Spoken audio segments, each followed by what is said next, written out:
It's Adam Griffith, the great Griff here, with Peter Chesbrough from That Is Right, isn't it? That's right. That's Yeah, right. great stuff. Yeah, yeah, we know each other from Britain's in history, and we're joining to have a few good conversations. So, Pete, introduce yourself. Hi, I'm Peter.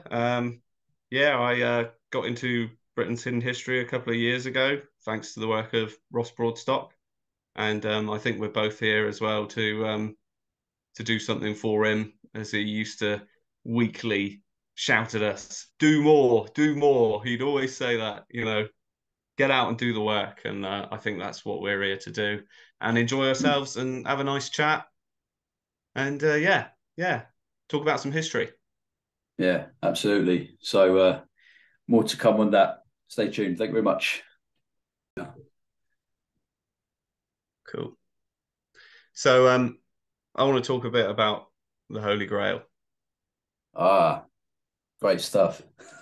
So Starting with the light stuff. just the light stuff. So I've got this. I haven't quite finished it yet, but it is quite heavy going, as you can possibly Right. imagine. Um, this is like meant to be the sort of earliest Welsh text on the Holy Grail, and um, in a sort of Arthurian romantic style, anyway. Wilson and Blackett certainly argued that it was earlier than some of the European romances, but that's something I need to double check, actually. It's something that would be really cool to look into. But one thing I think is really interesting is that you get someone like Randall Carlson, who talks about the Comet and Grail iconography, all being very Mm, much deeply interlinked.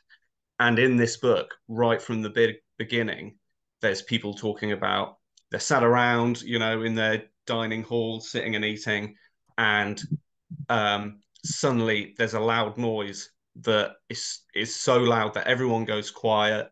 The all the windows and doors blast open suddenly, and then there's like a huge, great like flash in the sky, mm, mm. which everyone is stunned by, and then they say it's like daylight for 3 days in a row, solidly, and Yes. like there's two suns in the sky and stuff, which is, and it's right from the beginning in this Welsh text, this sort of stuff is mentioned, and I just think this is absolutely fascinating because right away with Arthrois at Myrig, you are like historically linking up this possible comet airburst or comet strike on Britain and this really esoteric aspect of the Holy Grail. Wow. Um, and yeah, so yeah, light stuff, Well, mm. But Yeah, so yeah, that's just something I just wanted to. Now your great. turn. What's the date on that? Well, this one doesn't have a lot of notes with it or anything. Yeah. In fact, it's even missing a section, I think, by the looks of it. Um, this it's you know who it was? It was God, I forget his name now. Um, Walter de Maps or Mapes. I don't know how you pronounce it. Have you Okay. heard of that? You heard of that No. name before? So I think he was a similar time to Geoffrey of Monmouth. It's very early on in the period, but I think that the general date given for this, for the earliest manuscript, is later than someone like, say, Robert de Boron or Chatrian de Troyes. I Mm. think Chatrian. He's earlier, a bit later than Chatrian. Um, but I need that's as I say, that's something I do want to look at again. But yeah, the comet is something that really fascinates me because on the one hand, like in the text, there's definitely a suggestion of the plagues going on. And there's Yes. the Justinian plague and possibly another separate plague as well in Britain. And then you sort of again is when we use the word plague, are we just talking about an illness or Mm. Yes. Yeah. Yeah. because in the Bible, the word plague is a lot more of a general term. It's not a Absolutely. specific term. Um, Yeah, so and I someone shared with me an image once of a plaque in Ireland, and it's about dedicated to a priest who died when he looked at a flash of light over Britain, and it's like literally dated to like 560 or something like Oh that. wow, wow, I great. know. But oh, we It's need that. We need yes, I brilliant. know I need to find Yeah, the yeah, yeah, person yeah, who yeah. shared that with me. But Fantastic. yeah, that was awesome. But yeah, I think that the comet is fascinating. I've seen Alan Wilson mention, I think it's in one of the older videos. He talks about a Taliesin poem or a poem attributed to Taliesin, where it describes the where was worst affected, like where was struck. Yeah, yeah, yeah. But I've not I come across that in anything else. no, I'm not sure about that. I'm not 100%. But I know Um, Ross obviously had a lot of unpublished Wilson and Blackett about the comet. okay, okay. And in the early books, they're saying I think in Artorius Rex, they says this will be dealt with in the book Arthur and the Comet. And obviously that's a book that's Right, right, right. never appeared to us, is it? So No, no, no, no. but yeah. Anyway, that's the Holy Yeah, Grail downward. We've sorted fantastic. that one. Oh, that's great. Yeah, brilliant. But we'll definitely bring into, the Holy Bloodline at some point. I'd love to do that. Yeah, and some of the stuff in where Jesus is buried, Yeah, yeah, and that's brilliant. Have you read that? yeah, yeah. Yeah, brilliant. I Oh, it's think it's great. fascinating. I mean, the the aloes, I love that. The sacks of aloes. Do you remember that bit? Yeah, Where it's yeah, something yeah. that they describe that's being left in Jesus's tomb is aloes. So, well, aloes are for healing. They're not, that's what you use them for. Mm, And mm, if mm. someone's got a lot of aloes, it means you know, they've probably Yeah, got a I'm with lot you. of injuries, but they're alive. So I just think my camera's doing something. There we go. Oh, Right, it's back doing on it. jazzing Back in out. business. There we go. Yeah. oh, oh, there we go. Right. No, I've yeah, I'm looking for sources which are I'm looking to get to basically exonerate Geoffrey of Monmouth Fab. and everywhere I can. And recently Monica Escobar put in a group about the Brute Tacilio. I don't know Oh if you yeah. saw that, which is great. And it's dated to um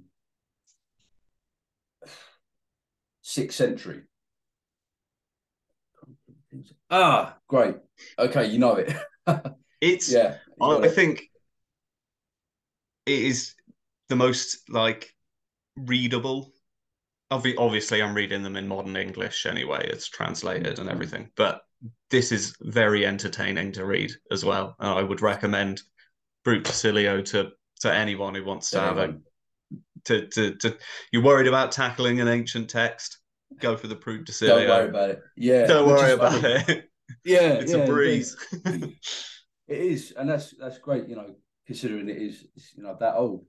Yeah. But it's like, if anyone wants to say a word against Geoffrey of Monmouth and, making up a story to legitimate the Welsh with Trojan claims, it's like this guy was writing hundreds of years before that, and Mm. it's just one of the elements you can use to exonerate to exonerate Geoffrey of Monmouth.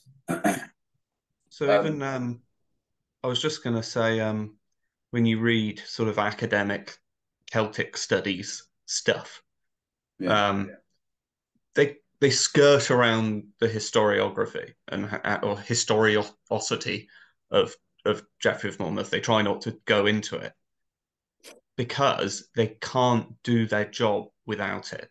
You can't study the triads, the genealogies, you know, mm, the Brute Tacilio, Nennius, Gildas, without Geoffrey of Monmouth. It's all, even though some of the names might be wrong or some of the places might be muddled up, they're like generally the actions and of people and roughly the yeah, order they went in is pretty much attested by all of the other stuff I just previously mentioned. So then what mm, is he making up? you know. Absolutely, yeah, absolutely, and that's the main point people get him on, is that his dates and Yeah. events and names are slightly off. But I think Ross mentioned once is that there wasn't as much of a culture in Welsh history writing with keeping dates and everything, and this guy was Mm. trying to literally just collate all of these old manuscripts and documents and create the narrative that he did. You know, it's amazing what he did, and to catch him out on those little points is it's insensitive to the actual realities of. Absolutely. I think Ross did stress that a couple of times. Yeah. Can you imagine the difficulty of the job? You know, Mm, it's a world where no one, you know, most people don't even have a general idea of their history at all. So absolutely. he's just Yeah. getting in a Yeah. load of data, maybe with some Yeah. ideas from his own education, but he Yeah. doesn't have anything to reference. He doesn't have Mm, loads of books or internet. He's just got what, like mm. 4 different languages at least, Yeah. probably as well. At least. Amazing. Yeah. Yeah. Probably Exactly. to deal with and then and put into order, as you say, no dates on anything. And you know, Yeah. it must have been an incredible task to draw that together. Absolutely. Absolutely. And I was I was listening to an old Britain's in History video today between Ross and Marshall, and I think uh, talking about Nennius, and Nennius commenting on the unfortunate attitude toward that the Britons had towards their own history during his Mm. time in the ninth Yeah, century. yeah. It was like In the these ninth century, yeah. in the ninth century. So and he's like, "No, these guys have already forgotten who they are," and oh, isn't that a shame? And it's like, so to remember all of this stuff is a mammoth task, Mm. and that's what. So Geoffrey of Monmouth is he deserves more credit. Yeah. I think Definitely. this Bruticilio is interesting because there's always been this argument: was it Geoffrey's Welsh book or not? Was it the one that he was drawing from for his history? And I think there's plenty of Mm. evidence to suggest that the Brute Tasilio and Geoffrey of Monmouth probably drew from the same book. Although Tasilio might not be the Welsh No, book, yeah, yeah, it yeah. probably is drawn from the same text. And I think that seems to be a reasonable suggestion even in Celtic studies, this big umbrella subject uh, which covers yes, the you the know the cauldron which anything can be drawn out of called yeah, Celtic. Yes, I know. absolutely, yeah. Yeah, Yeah, yeah. that's the one. But I think that's a fairly reasonable thing to say. It's not a it's so then again, so then what are we saying about Geoffrey as forgery then? Now, he's clearly sexed it up, right? That Okay, he does yeah, blow by blow fight scenes, and like although mm, it'd be nice to think that someone was there going, do you know what, this is so good, I'm gonna write down exactly how it plays out. I just don't think that, I yeah, think Geoffrey was like, but fair play.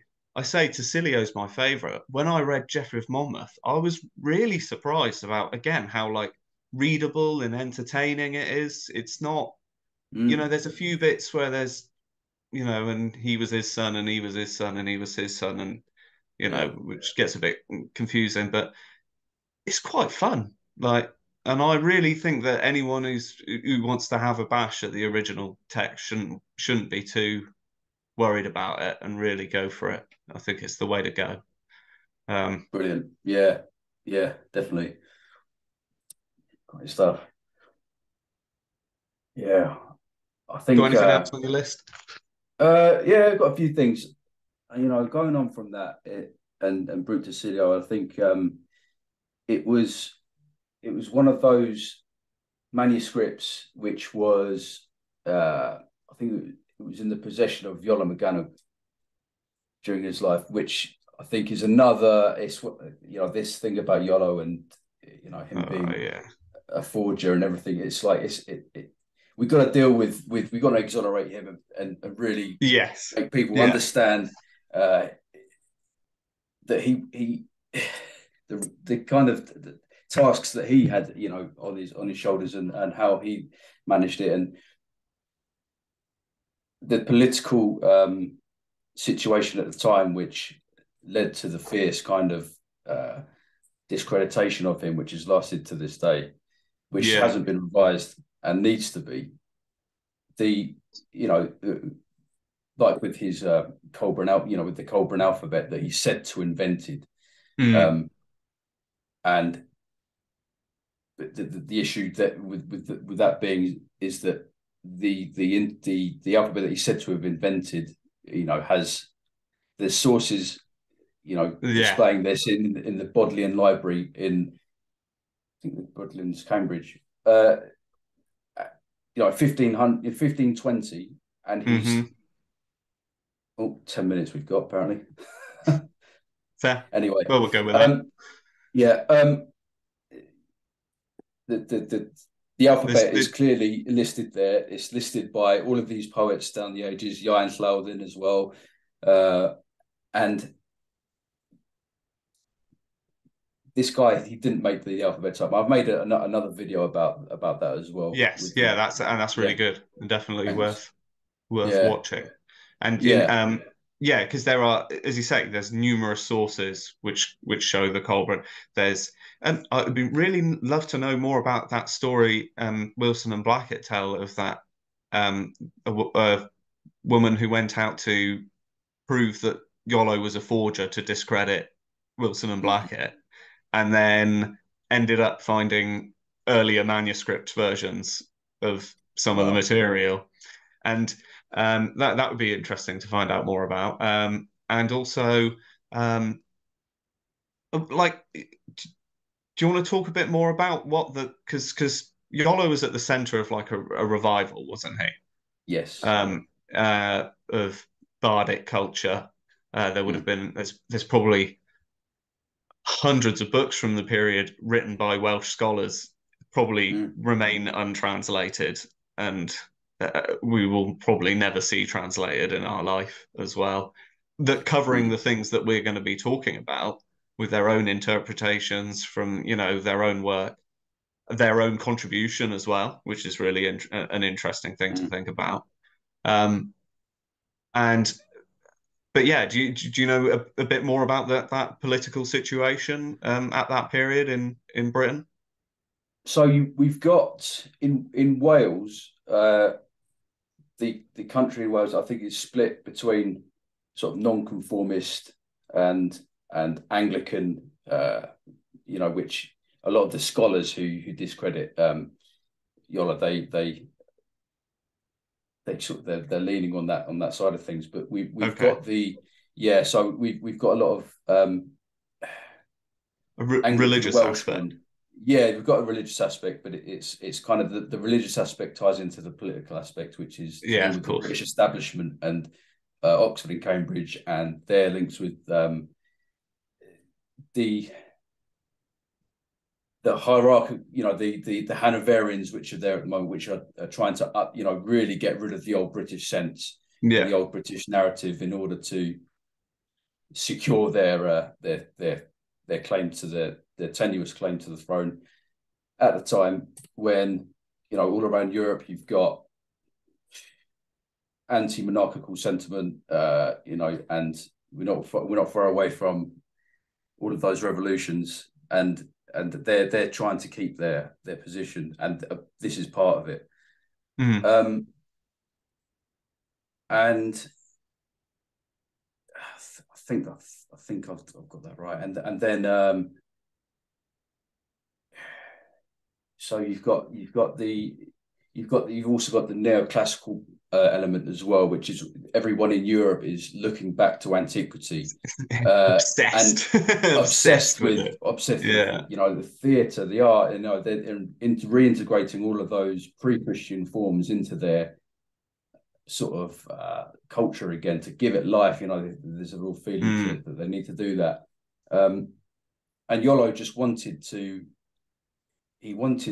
Wales to be able to have in on that as well, because there's plenty in Welsh antiquity which can be, what is worthy of being reintegrated. I think And this is an interesting. I've always noticed that at this time, yeah, especially in the night, more in Iolo's period, there's a real uh, push towards Egyptology Mm. and the Far East, the Yes. Bible lands, um, and this is a time where academia all over the world is getting interested in other countries' ancient myths and legends. Mm. And Mm. Mm. I wonder if there was a desperate scrabble in Oxford and Cambridge in order to make sure that the rest of Europe didn't find out Britain's dirty secret, basically.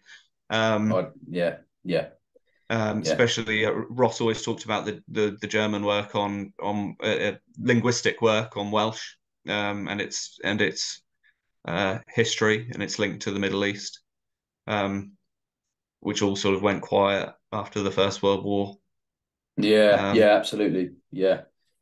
I think, And it was becoming quite well known, wasn't it, that Welsh was able to decipher the hieroglyphs, hmm, and as you say, it goes quiet. Unfortunately, with World War One, it's a real shame. yeah, absolutely. Yeah, yeah, Yeah, we'll have a talk about Egypt at some point. I'd love to have a. of course. I love Egypt. I think it's absolutely fascinating. Well, who doesn't Yeah, really? oh, great. It's Yeah, yeah, Um, but yeah, Iolo. I think the the the weight of evidence of him not being a forger is yeah, yeah. is remarkable. It can, when you look at the people involved in the people who smeared him and what else was going on, it become the motive becomes very obvious. Um, there was in it parts of I'm how am I going to pronounce the Mavunian archaeology? Ah, yes, yes, yes. Mavuranian. Yeah, Yeah, yeah. yeah, That one. The yeah. parts that he was accused of forging weren't even the parts that he even composed himself. Uh, Yes, yes, yes. that's something else. And then, of course, as you say, it's not even just examples of Colburn that have been found. You know, it's other poems and triads and things like that. Um, Triads is very interesting as well. Definitely. Mm. That is,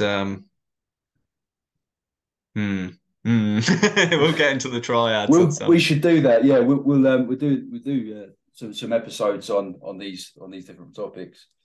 And Do you know what? I'm yeah, going to bring it back to Geoffrey of Monmouth for the last all two right. minutes and 53 seconds. Be my guest.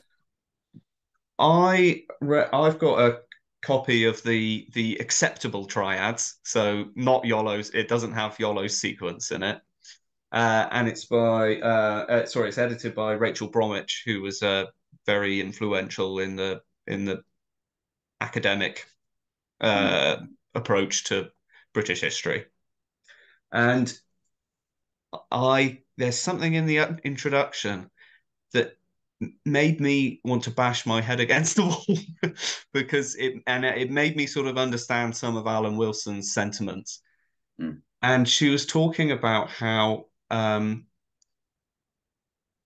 Geoffrey's story of Brutus and Trojan origins was a different story to Prydain ap Aed the Great. Right. And she was saying that Geoffrey was trying to replace this story with his Trojan origin story. And Mm. I just I thought that it's so clearly it's the same story. It's just, this is just we've got Latinization, Mm. we've got Mm. the changing of language over centuries anyway. It's clear they're clearly referring to the same people doing the same thing and settling Britain. And I know in some genealogies they are shown following each other because people have obviously got two separate ones and sort of bung them in together. But Mm. Mm. Mm. to me, it seems like one of those things when someone points it out, it's the same founding story. And this remark about Geoffrey trying to, as I say, trying to supplant the old story with his Trojan origin story. Yeah. And Yeah. I just Yeah. thought, is this some sort of weird attitude, which is why this subject never really develops forward, I you know. yeah, oh, absolutely, absolutely. I think that the general view is that the Welsh nicked the Italian the Roman origin Mm, story, and that's as far as it goes. And you know, it's just the sort of defamatory sort of attitude that exists within the absolutely. establishment. Well, I think it's placed there on purpose. I think it's very Mm, cleverly placed there on purpose to do that. yeah. Um, And also you work people in who mm, they might not be aware of any sort of conspiracy, but they wouldn't have their yeah, job and they wouldn't write the things and they wouldn't get published if they didn't believe the things they believed. And they didn't, you know, absolutely. Yeah, yeah, absolutely. Mm. great. Right, So right. I think I'm gonna. YOLO is in us.